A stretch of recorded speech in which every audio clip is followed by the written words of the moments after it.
So, here we go to the movie Rio. Let's start. Amazon കാടിനുള്ളില് ഒരുപാട് വിവിധ തരം പക്ഷി ഇനങ്ങൾ ഉണ്ടായിരുന്നു. അതിലേറ്റവും പ്രധാനപ്പെട്ടവയായിരുന്നു മക്ക ഇനത്തിൽപ്പെടുന്ന ആ തത്തമ്മ കിളികള്. ഇവരെല്ലാവരും നല്ല സന്തോഷത്തോടു കൂടി അവിടെ ജീവിച്ചു വരുവാണ്. അവിടെ നീല നിറത്തിലെ മക്കയുടെ ഒരു കുഞ്ഞുണ്ട് കേട്ടോ. അവനാണെങ്കിൽ പറക്കാനൊന്നും പഠിക്കാൻ സമയമായിട്ടില്ല.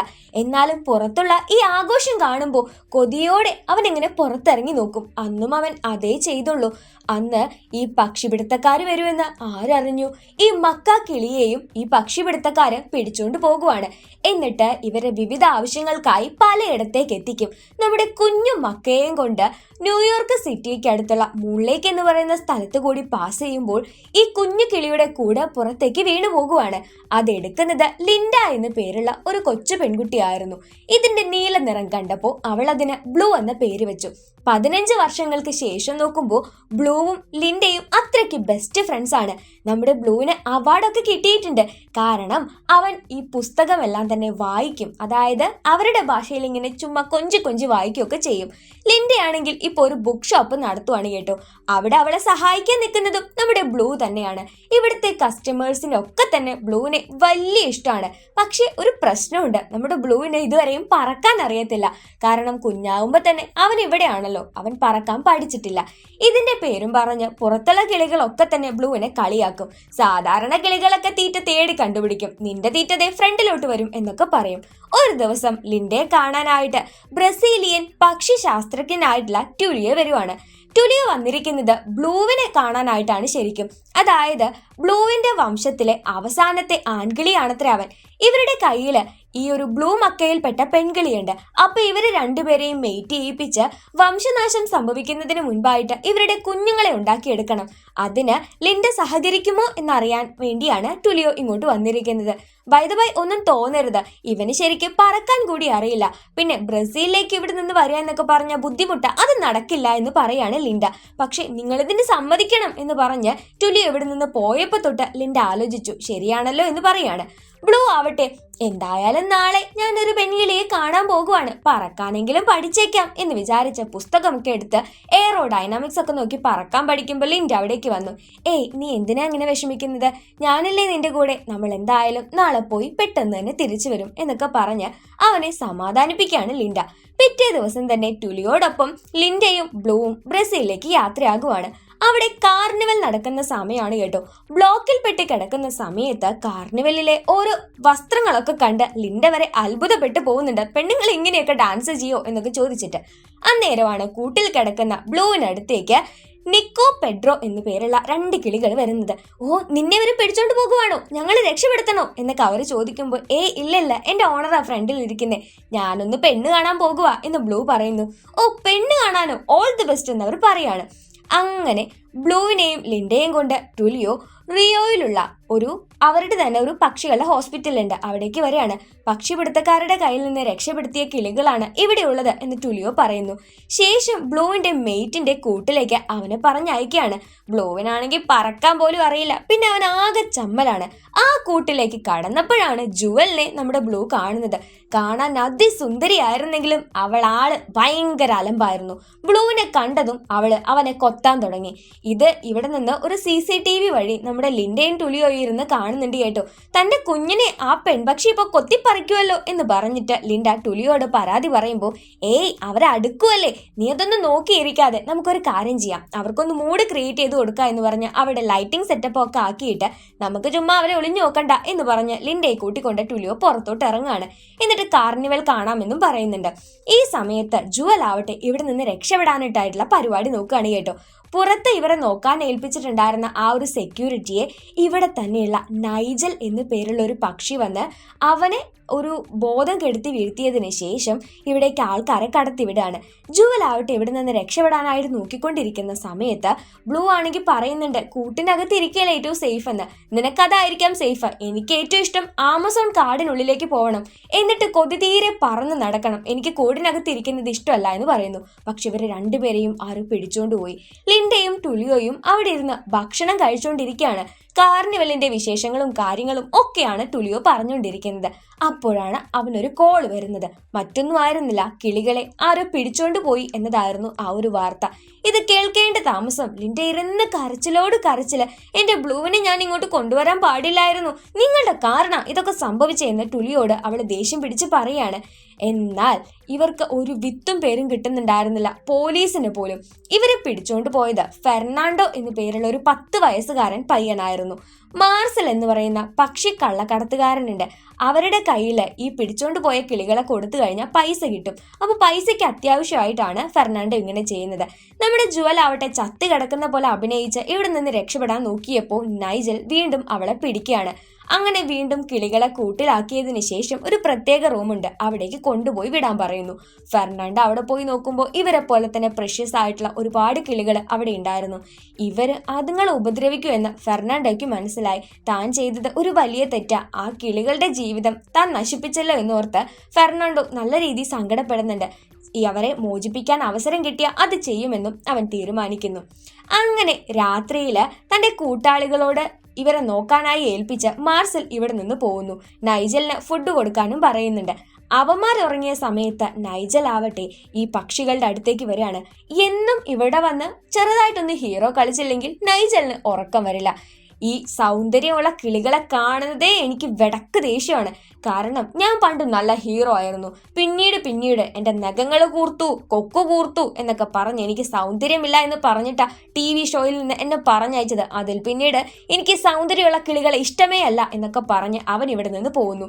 ജുവൽ ആവട്ടെ അവിടെ ഒരു ജനൽ കണ്ടിട്ടുണ്ട്. ആ ജനൽ വഴി ബ്ലൂവിനെ കൂട്ടി രക്ഷപ്പെടാൻ നോക്കുമ്പോഴാണ് ബ്ലൂ ആ സത്യം പറയുന്നത്. എൻ്റെ പൊന്നു പെങ്ങളെ, എനിക്ക് പറക്കാൻ അറിയത്തില്ല. എടാ ഇത് ഇപ്പോഴാണോ പറയുന്നേ, നിനക്ക് കുറച്ച് നേരത്തെ പറഞ്ഞുവിടായിരുന്നോ എന്ന് ജുവൽ ചോദിക്കുകയാണ്. എന്നിട്ട് ഇവർ രണ്ടുപേരെയും കാല് തമ്മിൽ കെട്ടിയിട്ടേക്കുവാണ്. അങ്ങനെ ജുവല് ബ്ലൂവിനെ വലിച്ചോണ്ടാണ് ഇപ്പോൾ ഓടിപ്പോയിക്കൊണ്ടിരിക്കുന്നത്. നൈജല് പിന്നാലെയുണ്ട്. ഇവരാണെങ്കിൽ ഒരു ഷെഡിന് മുകളിലോട്ട് ചാടി അവിടെ നിന്ന് പറന്ന് അങ്ങനെ എങ്ങനെയൊക്കെയോ ഇവിടെ നിന്ന് രക്ഷപ്പെട്ടു പോകുന്നുണ്ട്. നൈജൽ അതിനിടയ്ക്ക് ട്രാൻസ്ഫോമറിൽ പോയി ഇടിച്ചപ്പോൾ ഇവര് രക്ഷപ്പെട്ടതാണ്. ഒരു കാട് പ്രദേശത്താണ് ഇവർ എത്തിയിരിക്കുന്നത്. ഈ കാട്ടിൽ ഇങ്ങനെ താമസിക്കാനൊക്കെ എനിക്ക് പേടിയാ, അതുകൊണ്ട് ദേ ആ കാണുന്ന മേട്ടിലേക്ക് പോയാലോ എന്ന് ചോദിച്ച് ബ്ലൂ അവിടെ മനുഷ്യന്മാരുണ്ടാക്കി വെച്ച ഒരു കുഞ്ഞു ട്രീ ഹൗസ് ഉണ്ടായിരുന്നു. അവിടേക്ക് ജുവലിനെയും കൊണ്ട് പോകുവാണ്. നിനക്ക് എപ്പോഴും ഇങ്ങനെ പേടിയാണല്ലേ, നീ ഒരു പക്ഷിയായെന്ന് പറയാൻ നിനക്ക് നാണക്കേടില്ലടോ, നിനക്ക് പറക്കാൻ പോലും അറിയില്ല, പറക്കണ്ടേ എന്നൊക്കെ ചോദിക്കുകയാണ് ജുവല്. ഇന്നേരത്തെ ലിൻഡ ആവട്ടെ ബ്ലൂവിന്റെ പടമുള്ള നോട്ടീസൊക്കെ പതിപ്പിച്ച് നടക്കാണ്. രാവിലെ ആയിട്ടും ഒരു വിവരവും കിട്ടിയില്ല. ഈ നോട്ടീസ് കണ്ട ഫെർണാണ്ടോ ലിൻഡയുടെയും ടുലിയുടെയും അടുത്തേക്ക് വന്ന് ഈ പക്ഷിയെ ഞാൻ കണ്ടതാണ്, ഞാൻ കാണിച്ചു തരാം എവിടെയാണെന്ന് പറഞ്ഞ് ഇവരെ രണ്ടുപേരെയും കൂട്ടിക്കൊണ്ടു പോവാണ്. ടുലിയോക്ക് ആദ്യ വിശ്വാസം ഇല്ലായിരുന്നു കേട്ടോ. മാർസൽ വന്ന് നോക്കുമ്പോൾ അവന്റെ 2 കൂട്ടാളികള് 2 കോഴികളെ ഇവിടെ കളർ അടിച്ച് കൊണ്ടുവന്ന് വെച്ചിരിക്കുന്നു. മാർസലിന് കാര്യം പിടികിട്ടി. ഇന്ന് വൈകുന്നേരത്തിനുള്ളിൽ ആ 2 കിളികളെയും കണ്ടുപിടിച്ചിരിക്കണം എന്ന് പറഞ്ഞ് അവരെയും നൈജലിനെയും മാർസൽ പറഞ്ഞയക്കുകയാണ്. അങ്ങനെ ഈ സമയത്ത് ബ്ലൂവും ജുവലും ആവട്ടെ കാട്ടിൽ നിന്നുകൊണ്ട് ഏതൊരു അപകടത്തിൽ നിന്നും രക്ഷപ്പെടാനുള്ള കെണി ഒരുക്കിക്കൊണ്ടിരിക്കുകയാണ്. ബ്ലൂവിന്റെ ആയിരുന്നു കേട്ടോ ഐഡിയ. അന്നേരത്ത് ആ കെണിയുടെ ഐഡിയ പാളിപ്പോയി. അപ്പോഴാണ് കുറച്ച് കുഞ്ഞു കിളികൾ വന്ന് ഇവരുടെ ഈ ചിറക് കൊത്തി വലിക്കാൻ തുടങ്ങിയത്. ആ കുഞ്ഞു കിളിയുടെ അച്ഛനായിട്ടുള്ള റാഫേൽ വന്ന് ക്ഷമിക്കണം കേട്ടോ, ഇവർക്ക് മര്യാദ പഠിപ്പിക്കാനുള്ള പ്രായം എത്തിയിട്ടില്ല എന്ന് പറയുന്നു. അങ്ങനെ എന്നിട്ട് നിങ്ങള് ഇണക്കിളികളാണോ, നിങ്ങളെന്താ ഈ കാട്ടില് ഹണിമൂണിന് വന്നതാണോ എന്നൊക്കെ ചോദിക്കുന്നു. ഇത് കേട്ടുകൊണ്ട് റാഫേലിന്റെ ഭാര്യയും അവിടേക്ക് വന്നു. എന്റെ സുന്ദരി ഭാര്യയാണ് ഇവള് എന്ന് പറഞ്ഞ് റാഫേൽ അവളെ ഇവർക്ക് പരിചയപ്പെടുത്തി കൊടുക്കാണ്. ഇവര് പറഞ്ഞു ഞങ്ങള് മെയ്റ്റ്സ് ഒന്നുമല്ല, ഞങ്ങളുടെ കാലുകൾ തമ്മിൽ കൂട്ടിക്കെട്ടിയിരിക്കുക, ഇതഴിക്കാനായിട്ട് എന്തെങ്കിലും മാർഗമുണ്ടോ? ഓ, ഇതഴിക്കാനായിട്ട് ലൂയിസിനെ കൊണ്ടേ സാധിക്കുള്ളൂ, എന്റെ പൊന്നു ഭാര്യയല്ലേ, ഇവരെ ഞാൻ ലൂയിസിന്റെ അടുത്തേക്ക് കൊണ്ടുപോക്കോട്ടെ എന്ന് ചോദിച്ച് റാഫേൽ ബ്ലൂവിനെയും ജുവലിനെയും കൊണ്ട് ഇവിടെ നിന്ന് കൊണ്ടുപോകുന്നു. ഈ സമയത്ത് അവിടെ കാർണിവൽ നടക്കുന്നിടത്ത് ഒരു കൂട്ടം കുരങ്ങന്മാരുണ്ടായിരുന്നു കേട്ടോ. അവന്മാര് ആൾക്കാർക്കിടയിൽ കിടന്ന് പൂണ്ട് വിളയാടി അവിടെ നിന്ന് സാധനങ്ങൾ അടിച്ചു മാറ്റി ഡാൻസ് കളിച്ചോണ്ടിരിക്കുകയാണ്. അവിടേക്ക് വന്ന നൈജൽ നിങ്ങൾ 2 മക്ക നീലക്കിളികളെ കണ്ടുപിടിച്ച് തരണം, ഇല്ല എന്നുണ്ടെങ്കിൽ ഉണ്ടല്ലോ ഇതുപോലെ ആകാശത്തേക്ക് കൊണ്ടുപോയിട്ട് താഴേക്ക് ഒരു ഒറ്റയിടലായിരിക്കും എന്ന് പറഞ്ഞ് പേടിപ്പിക്കുകയാണ്. അങ്ങനെ നൈജൽ പറഞ്ഞ പോലെ ആ 2 കിളികളെയും കണ്ടുപിടിച്ച് കൊടുക്കാമെന്നും വിവരം അറിയിക്കാമെന്നും നൈജലിനോട് ഈ കുരങ്ങന്മാര് വാക്കു കൊടുക്കുന്നു. ഇവിടെ നിന്ന് ലൂയിസിന്റെ അടുത്തോട്ട് പോകണമെങ്കിൽ ദേ ഈ ഒരു താഴ്വര താണ്ടണം, അതിന് എനിക്ക് പറക്കാൻ അറിയത്തില്ല എന്ന് ബ്ലൂ പറഞ്ഞപ്പോ പറക്കാൻ അറിയത്തില്ലേ, തമാശ കളയടോ, നേരമില്ല വേഗം പറന്നേ എന്ന് പറയാണ് നമ്മുടെ റാഫേല്. സത്യമായിട്ടും അവന് പറക്കാറിയില്ല. എന്നാൽ നിങ്ങളൊരു കാര്യം ചെയ്യും, പരസ്പരം കെട്ടിപ്പിടിച്ച് ഓരോരുത്തരുടെ ഓരോ ചിറക് വെച്ച് അങ്ങ് പറന്നടിക്ക് നടക്ക്. അങ്ങനെയാകുമ്പോൾ ജുവലിന്റെ ഹെൽപ്പ് കൊണ്ട് ബ്ലൂവിന് പറക്കാമല്ലോ എന്ന് പറയാണ്. പക്ഷെ അത് നടന്നില്ല. അവിടെ ഉണ്ടായിരുന്ന ഒരു ഫ്ലൈയിങ് റാഫ്റ്റിന്റെ മുകളിലേക്ക് കയറിയാണ് ഇവര് പിന്നെ പോകുന്നത്. ഇവിടുത്തെ സൗന്ദര്യം കണ്ട ബ്ലൂവിന് ഞാൻ ഇത്രയും നാള് കൂട്ടിൽ കിടന്നപ്പോൾ കാണാത്ത എന്തെല്ലാം കാഴ്ചകളാ പുറത്തോട്ട് വന്നപ്പോൾ കാണാൻ സാധിക്കുന്നേ എന്നൊക്കെ പറയുന്നുണ്ട്. അധിക നേരം കഴിഞ്ഞില്ല, ഇവര് വീഴാൻ തുടങ്ങി. അങ്ങനെ അവിടുത്തെ ബീച്ചിലുണ്ടായിരുന്ന ആൾക്കാരെ മുഴുവനായിട്ട് ഇവർ അവിടെ നിന്ന് പറഞ്ഞയക്കാണ്. അമ്മാതിരി പോക്കാർന്ന് കേട്ടോ പോയിരുന്നത്. പിന്നെ തേങ്ങ കൊണ്ടുപോകുന്ന ഒരു വണ്ടിയിലേക്ക് റാഫേൽ ഇവരെ പിടിച്ചു കയറ്റി. ഇത് ലൂയിസ് താമസിക്കുന്ന ആ ഭാഗത്തേക്ക് എത്തുക എന്ന് പറയുന്നു. ആ പരിസരത്ത് ലിൻഡയും തുലിയോയും ഫെർണാണ്ടയും ഉണ്ടായിരുന്നു, പക്ഷെ അവരെ കണ്ടതുമില്ല. ഫെർണാണ്ടോ ആവട്ടെ ഒരു ബൈക്ക് എടുത്തുകൊണ്ട് ലിൻഡയെയും ടുലിയോയും പിന്നിലിരുത്തി ആ ഒരു കോളനിയിലേക്ക് പൊക്കോണ്ടിരിക്കുകയാണ്. ഇവരാവട്ടെ ലൂയിസിന്റെ ആ സ്ഥലത്തേക്ക് എത്തി. ഇനി ഇവിടെ നിന്നൊരു ബസ് പിടിച്ച് പോകണമെന്ന് പറയുന്നു. അപ്പോഴാണ് പെഡ്രോയും നിക്കോയും അവിടെ ഇരിക്കുന്നത്. ഇവരോടും അവർ കാര്യങ്ങളൊക്കെ പറഞ്ഞു. അതിനിടയ്ക്ക് ആ കുരങ്ങച്ചന്മാര് ബ്ലൂവിനെയും ജുവലിനെയും കണ്ടെത്തിയിട്ട് ഇക്കാര്യം നൈജലിനെ അറിയിക്കുന്നുണ്ടായിരുന്നു കേട്ടോ. പാവം പിള്ളേര് ഇതൊന്നും അറിഞ്ഞില്ല. ലൂയിസിന്റെ അവിടേക്ക് പോകുന്ന ബസ് എത്താൻ കുറച്ച് സമയമെടുക്കും.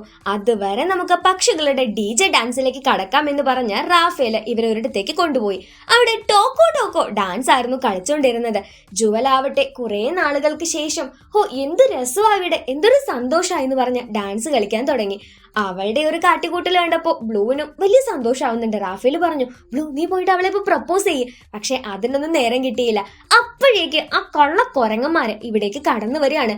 ഒന്ന് കിസ് ചെയ്യാനായിട്ട് വന്നതായിരുന്നു, നശിപ്പിച്ച്.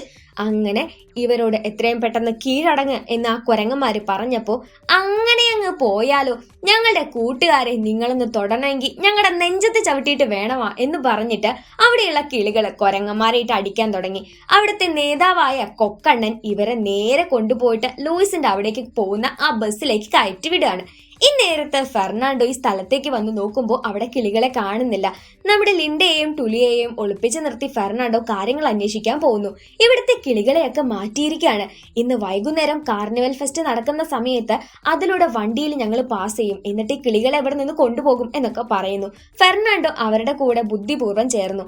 ലിൻഡയും ടുലിയോയും അവരുടെ പിന്നാലെ വെച്ച് കാർണിവലിന്റെ അവിടെ അന്വേഷിക്കാനായിട്ട് പോയിരിക്കുകയാണ്.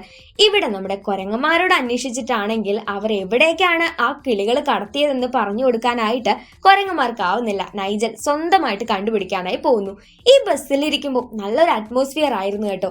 പിന്നിലിരുന്ന പെഡ്രോയും നിക്കോയും ഇവർക്ക് നല്ല റൊമാൻറ്റിക് മൂഡ് വരാനായിട്ട് നമുക്കൊരു പാട്ട് പ്ലേ ചെയ്യാമെന്ന് പറഞ്ഞ് അവർ ചൂളമടിക്കാൻ തുടങ്ങി. റാഫേൽ ആവട്ടെ അവിടെ പൂക്കൾ പൊഴിക്കാനായിട്ടും ആരംഭിച്ചു. ബ്ലൂവും ജുവലും പതിയെ പതിയെ നല്ല റൊമാൻറ്റിക്കായി വന്ന് അങ്ങോട്ടും ഇങ്ങോട്ടും സംസാരിച്ചുകൊണ്ടിരിക്കുകയാണ്. അതിനിടയ്ക്ക് അവിടെ പാറി നടന്നിരുന്ന ആ പൂക്കളുടെ എതള് നമ്മുടെ ബ്ലൂവിന്റെ അണ്ണാക്കിൽ കുടുങ്ങി. പിന്നെ പറയണ്ടല്ലോ, റൊമാൻസ് ഒക്കെ ആകെ വളിപ്പ് കേസായി, ആകെ മൊത്തം ചിരിയായി പോയി. അങ്ങനെ ഇതും നശിപ്പിച്ചല്ലോ അവൻ എന്ന് റാഫേൽ പറയുന്നുണ്ട്. ശേഷം ലൂയിസിന്റെ സ്ഥലത്തേക്ക് വരികയാണ്. ഇതുവരെ ലൂയിസ് എന്ന് കേട്ടിട്ടേ ഉള്ളൂ. ഇപ്പോഴാണ് ഒരു ബുൾഡോഗ് ആണ് ഈ പറയുന്ന ലൂയിസ് എന്ന് ഇവർക്ക് മനസ്സിലാവുന്നത്. പെട്ടെന്നവനെ കണ്ടപ്പോൾ ബ്ലൂ ഒന്ന് ഞെട്ടിപ്പോയി. ഇവന് മാത്രമേ നിങ്ങളുടെ ചങ്ങല അഴിച്ചു തരാൻ സാധിക്കൂ എന്ന് റാഫേൽ പറയുവാണ്. അതിനിവിടെ ഒരു മെഷീൻ ഉണ്ട്. പക്ഷെ ആ മെഷീൻ കണ്ടപ്പോ രണ്ടിന്റെയും നെഞ്ച് കത്തിക്കാളുവാണ്. ഇതിന്റെ മുകളിൽ ഇരുന്നിട്ട് വേണോ ഈ ചങ്ങല അഴിക്കാൻ, ഞങ്ങൾ ചത്തുപോകത്തില്ലടോ എന്നവർ ചോദിക്കുന്നുണ്ട്. എന്നിട്ട് അവർ ഈ മെഷീന്റെ മുകളിൽ കയറിയില്ല, പകരം നമ്മുടെ ലൂയിസിന്റെ പല്ലുകൊണ്ട് തന്നെ ഇവരുടെ ഈ ഒരു ചങ്ങല മുറിയാണ്. എന്ത് രസമാ, എനിക്ക് ചിറകിട്ടടിച്ച് പറക്കാൻ തോന്നുന്നേ എന്ന് പറഞ്ഞ് ജുവല് മാനത്തേക്ക് പറന്നപ്പോ റാഫേലും പെഡ്രോയും നിക്കോയും അതുപോലെ പോകുന്നുണ്ട്. 4 കിളികളും ഒന്നിച്ച് പറക്കുന്നത് കണ്ട് എനിക്കതിന് സാധിക്കുന്നില്ലല്ലോ എന്ന് വിഷമിച്ച് ബ്ലൂ ഇങ്ങനെ മാറി നടക്കുമ്പോൾ ജുവൽ അവിടേക്ക് വന്നു. നീ എന്താ എങ്ങോട്ടാ പോകുന്നത്? നിനക്ക് ലിൻഡയെ കണ്ടുപിടിക്കണ്ടേ? ഞാനും സഹായിക്കാം എന്ന് പറയുമ്പോൾ എനിക്ക് ആരുടെ സഹായം വേണ്ട, എനിക്കറിയാം എനിക്ക് ഞാൻ മാത്രമേ ഉണ്ടാവൂ എന്ന്. അതുകൊണ്ട് നീ നിന്റെ വഴിക്ക് പോയിക്കോ, ഞാൻ ഒറ്റയ്ക്ക് ലിൻഡയെ കണ്ടുപിടിച്ചോളാം എന്ന് പറഞ്ഞ് അവനൊരു വഴിക്ക് പോവാണ്. നിനക്ക് പറക്കാൻ പറ്റാത്തത് എന്റെ കാരണം കൊണ്ടാണോ എന്ന് പറഞ്ഞ് ദേഷ്യം പിടിച്ച് ജുവലും ഇവിടെ നിന്ന് മാറി നടക്കാണ്. റാഫേൽ പറഞ്ഞു, പെഡ്രോ നിക്കോ നീ അവളുടെ ഒപ്പം പോ, ഞാൻ ഇവനോട് പറഞ്ഞ് കാര്യങ്ങൾ മനസ്സിലാക്കാമെന്ന്. ഈ സമയത്ത് ലൂയിസ് കാർണിവലിന് പോവാനായിട്ടുള്ള പരിപാടിയിലായിരുന്നു. ജുവലി പറന്ന് നടക്കുന്നതിനിടയിൽ നൈജൽ അവളെ പിടികൂടുകയാണ്. എന്നാൽ പെഡ്രോയ്ക്കും നിക്കോയ്ക്കും അവളെ രക്ഷപ്പെടുത്താൻ സാധിച്ചില്ല. അവർ ഇക്കാര്യം നേരെ ബ്ലൂവിനോട് വന്ന് പറയാനായിട്ട് നിൽക്കുന്നു. ഈ നേരത്ത് നമ്മുടെ റാഫേൽ ആവട്ടെ ബ്ലൂവിനോട് സംസാരിക്കുകയാണ്. അവൾക്ക് നിന്നോട് ഇഷ്ടമുള്ളത് കൊണ്ടല്ലടാ നിന്റെ അടുത്ത് വന്ന് സംസാരിക്കാൻ നോക്കിയത്, കിട്ടിയത്? എന്നിട്ട് നീ എന്തൊന്നു പണിയാ കാണിച്ചേ? അപ്പോഴാണ് നമ്മുടെ ജുവലിന് അപകടം പറ്റിയത് ഇവർ അറിയുന്നത്. ഉടനെ തന്നെ ബ്ലൂ അവളെ രക്ഷിക്കാനായിട്ടുള്ള പോക്ക് പുറപ്പെടുകയാണ്. ഇന്നേരത്ത് കാർണിവലിന് പോകുന്ന നമ്മുടെ ലൂയിസിനെയും കാണുന്നുണ്ട്. ആ സമയത്താണ് മാർസലിന്റെ അനുനായികള് അവിടെ ഒരു വലിയൊരു വണ്ടിയൊക്കെ സെറ്റ് ആക്കിയിട്ട് ഒരു കാർണിവലിന്റെ ഇടയിലൂടെ വരുന്നത്. ഇതിനിടയിൽ കയറണമെങ്കിൽ വേഷം കെട്ടണം. ലിൻഡയും ടുലിയോയും മക്കാ പക്ഷികളുടെ വേഷം തന്നെ കെട്ടിയിട്ട് പെർഫോമൻസ് ആണ് എന്നൊക്കെ പറഞ്ഞിട്ട് ഈ ഒരു സ്ഥലത്തേക്ക് വരികയാണ്. ഇതിനിടയ്ക്ക് ഇവരുടെ ഇടയിലും ഈ റൊമാൻസും കാര്യങ്ങളും ഒക്കെ വരുന്നുണ്ടായിരുന്നു. കാർണിവലിന്റെ ഇടയിൽ ബ്ലൂ ഉണ്ടോ എന്ന് അന്വേഷിക്കാൻ വേണ്ടിയാണ് കേട്ടോ ഇവർ അതിനകത്തേക്ക് പോകാനായിട്ട് ശ്രമിക്കുന്നത്. എന്നാൽ നല്ല ഭംഗിയുള്ള ലിൻഡയെ കണ്ടപ്പോൾ ഇതിലെ ഒരു വണ്ടിയിലെ മെയിൻ അട്രാക്ഷൻ ആക്കിയിട്ട് ഒരാള് അവളെ മാറ്റുകയാണ്. അവൾക്കാണെങ്കിൽ ഈ കാർണിവൽ മര്യാദയ്ക്ക് കണ്ടിട്ടും കൂടി അറിയില്ല. മാർസൽ ഓടിച്ചുകൊണ്ടിരിക്കുന്ന വണ്ടിയിലായിരുന്നു നമ്മുടെ ജുവലിനെ നൈജൽ കൊണ്ടുവന്ന് പൂട്ടിയിട്ടിരിക്കുന്നത്. നിന്നെ അന്വേഷിച്ച് ബ്ലൂ അവിടേക്ക് വരുമെന്ന് നൈജൽ പറഞ്ഞു തീർന്നില്ല. നമ്മുടെ ലൂയിസിന്റെ പുറത്തിരുന്നുകൊണ്ട് ബ്ലൂ അവിടേക്ക് വന്നുകൊണ്ടിരിക്കുകയായിരുന്നു. ആ നേരത്തെ ലിൻഡ നമ്മുടെ ബ്ലൂവിനെ കാണുന്നുണ്ട്. ഏയ് ബ്ലൂ, നീ അവിടെ നിക്ക് എന്ന് പറഞ്ഞ് അവള് താഴേക്ക് ചാടി ഇറങ്ങാൻ നോക്കുമ്പോൾ അത് ഡാൻസ് ആണെന്ന് കരുതിയിട്ട് ചുറ്റുമുള്ളവരൊക്കെ തന്നെ അവൾക്ക് വേണ്ടി കൈകൊട്ടിക്കൊണ്ടിരിക്കുകയാണ്. അവൾ അന്നേരം താഴത്തേക്ക് വരുന്നുണ്ട് കേട്ടോ. അന്നേരം ബ്ലൂ ആവട്ടെ ജുവലിനെ കണ്ടിട്ട് ആ ഒരു വണ്ടിയെ ഫോളോ ചെയ്തിട്ട് പോവാൻ ലൂയിസിനോട് പറയാണ്. എന്നിട്ട് ഒരു സ്കേറ്റിംഗ് ബോർഡിലൂടെയും എല്ലാം തന്നെ അവൻ ആ മാർസിൽ ഓടിച്ചുകൊണ്ടിരുന്ന വണ്ടിയിലേക്ക് ചെന്ന് എത്തിപ്പെടുന്നുണ്ട്. എത്തിച്ചേർന്ന താമസം നൈജൽ അവനെയും പിടിച്ച് കൂട്ടിലാക്കി. എന്റെ ഫ്രണ്ട്സ് ഇങ്ങോട്ട് വരുവടാ എന്നിവൻ പറഞ്ഞ് തിരിഞ്ഞു നോക്കുമ്പോൾ അവന്റെ ഫ്രണ്ട്സും അവിടെ ലോക്കായിട്ടിരിക്കുകയാണ്. ആ സമയത്ത് നമ്മുടെ ലിൻഡ താഴേക്ക് ഇറങ്ങിയിട്ട് ടുലിയോട് പറഞ്ഞു, ദേ ആ വണ്ടിയിൽ നമ്മുടെ ബ്ലൂ ഉണ്ടെന്ന് പറയാണ്. ഇവർ ആ വണ്ടിയും കൊണ്ട് നേരെ എയർപോർട്ടിലേക്ക് വന്ന് ഇവിടെ നിന്ന് ഒരു പ്ലെയിനിലേക്ക്, അതായത് അവരുടെ ഒരു കുട്ടി ജെറ്റിലേക്ക് എല്ലാ പക്ഷികളെയും മാറ്റിക്കൊണ്ടിരിക്കുമ്പോൾ ലിൻഡയും ടുലിയോയും അവിടേക്ക് വന്ന് ഇവരെ തടയാൻ നോക്കി. പക്ഷെ അതിന് സാധിച്ചില്ല. അവർ പ്ലെയിൻ എടുത്തോണ്ട് പോവാണ്. അയ്യോ എന്റെ ബ്ലൂ പോയി എന്ന് പറഞ്ഞ് ലിൻഡ വളരെയധികം വിഷമിച്ചുകൊണ്ടിരിക്കുകയാണ്. ഈ നേരത്ത് കുറെ പുസ്തകങ്ങളൊക്കെ വായിച്ച് എയറോഡൈനാമിക്സും അതും ഇതും ഒക്കെ അറിയാവുന്ന നമ്മുടെ ബ്ലൂ എന്തോ ഒരു വിദ്യ പ്രയോഗിച്ച് അവന്റെ കൂട് പൊളിച്ചു. എന്നിട്ട് എല്ലാവരുടെയും കൂട് പൊളിച്ച് ഈ ജെറ്റ് ഓപ്പൺ ആക്കി ഇവിടെ നിന്ന് രക്ഷപ്പെടാൻ നോക്കുകയാണ്. എല്ലാ കിളികളും പറന്നു. എന്നാൽ പറക്കാൻ പേടിയുള്ള നമ്മുടെ ബ്ലൂ അങ്ങനെ തന്നെ നിൽക്കുമ്പോൾ ജുവൽ അവനോട് വാ വാ എന്ന് പറഞ്ഞുകൊണ്ടിരിക്കുകയാണ്. നൈജൽ അന്നേരം വന്ന് ബ്ലൂവിന്റെ കൊങ്ങയ്ക്കും പിടിച്ചു. നമ്മുടെ ജുവലിന്റെ ഒരു ചിറകും തകർത്തു. പക്ഷേ എങ്ങനെയായിരിക്കും നമ്മുടെ നൈജലിനെ പ്ലെയിനിന്റെ ഫാനിലേക്ക് മാറ്റിയിട്ട് ബ്ലൂവിനെ താഴേക്ക് തട്ടിയിടുകയാണ് ജുവൽ ചെയ്യുന്നത്. കാരണം അവളുടെ കാലിന് വയ്യാതിരുന്നിരുന്നു, അതായത് ചിറക് ഒടിഞ്ഞിട്ടുണ്ടായിരുന്നു. ബ്ലൂ ആവട്ടെ അവളെ വേഗം പോയിട്ട് പിടിച്ച് അവൻ എന്തൊക്കെയോ ഓർത്തുന്ന പോലെ അങ്ങനെ പറക്കുകയാണ്. അങ്ങനെ നമ്മുടെ ബ്ലൂ ജുവലിനെ രക്ഷിച്ചെടുത്തുകൊണ്ട് അങ്ങനെ പറക്കുമ്പോൾ ഇപ്പൊ നമ്മുടെ മാർസലും രണ്ടാൾക്കാരും കൂടെ ഇങ്ങനെ താഴേക്ക് ആ ഒരു പാരച്യൂട്ട് വഴി വരുന്നുണ്ട്. ബ്ലൂവും ജുവലും നേരെ തന്നെ ലിൻഡയുടെയും ടുലിയുടെയും അടുത്തേക്ക് വരാണ്. ഈ ചിറകിന് പരിക്ക് പറ്റിയത് കണ്ട് ടുലിയോ ജുവലിനെ എടുത്തോണ്ട് പോകുന്നു. ശേഷം നമ്മൾ കാണുന്നത് ഒരു ട്രീ ഹൗസിലായിട്ട് താമസിക്കുന്ന ലിൻഡയെയും ടുലിയെയുമാണ്. ഇവർക്ക് ആ പക്ഷികൾക്ക് കാട്ടിൽ താമസിക്കണം എന്നുള്ളത് കൊണ്ട് അവർ ഇത്തരത്തില് ആമസോൺ കാടിന്റെ നടുക്ക് വന്ന് ഒരു ട്രീ ഹൗസ് നിർമ്മിച്ചിരിക്കുകയാണ്. ഇപ്പൊ നമ്മുടെ ബ്ലൂവിനും ജുവലിനും 3 കുഞ്ഞു മക്കൾ കൂടിയുണ്ട് കേട്ടോ.